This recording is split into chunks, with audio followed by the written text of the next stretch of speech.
VP পদে সাদিক কায়েম, GS পদে এস এম ফরহাদ, এজিএস পদে মহিউদ্দিন খান। এবারের ডাকসু নির্বাচনে যত হেভিওয়েট প্রার্থী আছে তার অধিকাংশই ছাত্র শিবিরের প্যানেলে। নিজ ছাত্র সংগঠনের নেতারা তো আছেনই, এই প্যানেলে জায়গা হয়েছে জুলাই গণ অভ্যুত্থানে আহত শিক্ষার্থী, ক্ষুদ্র জাতিগোষ্ঠী, আপ বাংলাদেশ এবং ইনকিলাব মঞ্চের শিক্ষার্থীদের।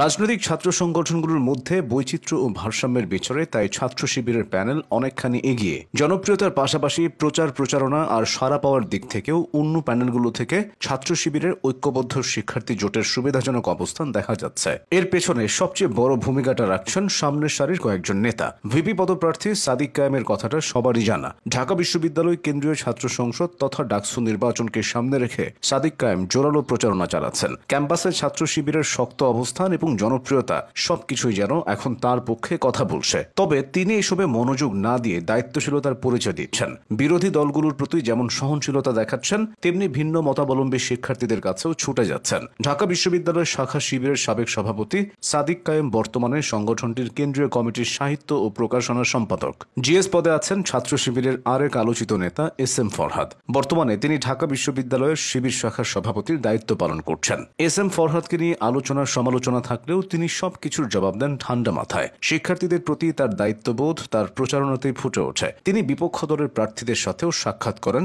হাসি মুখে কথা বলেন। এস এম ফরহাদ ঢাবি সমাজ কল্যাণ ও গবেষণা ইনস্টিটিউটের 2017-18 সেশন এবং কবি জসিমউদ্দিন হলের আবাসিক শিক্ষার্থী। বিশ্ববিদ্যালয়ে দীর্ঘদিন থাকার কারণে ক্যাম্পাসের ভালো মন্দ বোঝেন, সে অনুযায়ী কাজও করতে চান। সাদিক কায়েম ও এস এম ফরহাদের থেকেও ক্ষেত্র বিশেষে যিনি বেশি গ্রহণযোগ্য তিনি এজিএস পদপ্রার্থী মহিউদ্দিন খান। সেভাবে লাইমলাইটে না আসা মহিউদ্দিন খান ভীষণ মেধাবী একজন ছাত্র নেতা। তিনি বিজয় 71 হলের সাবেক শিক্ষার্থী। ছাত্র রাজনীতিতে দাপট জিইয়ে রাখার জন্য হলে বছরের পর বছর সময় কাটানোর নজির আছে। সেখানে মহিউদ্দিন খান বিরল দৃষ্টান্ত। স্নাতকোত্তর শেষ হওয়ার 3 দিন পরেই তিনি হল ছেড়ে দেন, যা ব্যাপক প্রশংসিত হয়। তাই শিবিরের প্যানেল থেকে এজিএস পদে মহিউদ্দিন খান দেখাতে পারেন বড়সড় চমক। নজর দেওয়া যাক অন্যান্য পদগুলোতে। ছাত্র শিবিরের প্যানেলে তথা ঐক্যবদ্ধ শিক্ষার্থী জোট প্যানেলে সদস্য পদে মনোনয়ন পেয়েছেন সর্বমিত্র চাকমা। সর্বমিত্র চাকমা ঢাকা বিশ্ববিদ্যালয়ের সমাজবিজ্ঞান বিভাগের 22 সেশনের শিক্ষার্থী। ছাত্র শিবিরের প্যানেলে সবচেয়ে আলোচিত প্রার্থীদের মধ্যে অন্যতম ফাতেমা তাসনিম জুমা। ইনকিলাব মঞ্চের সাথে জড়িত এই নারী শিক্ষার্থী লড়ছেন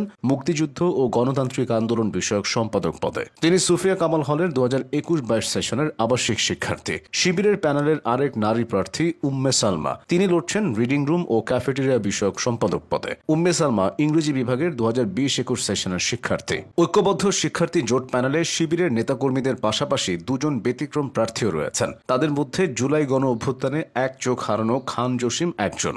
তাকে শিবিরের প্যানেল থেকে আন্তর্জাতিক সম্পাদক পদে মনোনয়ন দেওয়া হয়েছে। একই সঙ্গে বিজয় 71 হলের দৃষ্টি প্রতিবন্ধী শিক্ষার্থী রাইসুল ইসলামকে সদস্য পদে মনোনয়ন দেওয়া হয়েছে। এছাড়া সাহিত্য ও সাংস্কৃতিক সম্পাদক পদে রয়েছেন নুরুল ইসলাম সাব্বির, যিনি বর্তমানে ঢাবি শিবিরের অর্থ সম্পাদক হিসেবে দায়িত্ব পালন করছেন। ক্রীড়া সম্পাদক পদে আছেন আরমান হোসেন, ছাত্র পরিবহন সম্পাদক পদে আসিফ আবদুল্লাহ আর সমাজসেবা সম্পাদক পদে প্রার্থী হয়েছেন শরীফুল ইসলাম মুয়াজ। গবেষণা ও প্রকাশনা সম্পাদক পদে রয়েছেন ঢাবি শিবিরের দফতর সম্পাদক সাজ্জাদ হোসেন খান এবং ক্যারিয়ার ডেভেলপমেন্ট সম্পাদক পদে মাজহারুল ইসলাম। স্বাস্থ্য ও পরিবেশ সম্পাদক পদে আব্দুল্লাহ আল মিনহাজ এবং মানবাধিকার ও আইন বিষয়ক সম্পাদক পদে রয়েছেন সাখাওয়াত জাকারিয়া। সব মিলিয়ে ছাত্র শিবিরের প্যানেলটা হয়েছে সামঞ্জস্যপূর্ণ।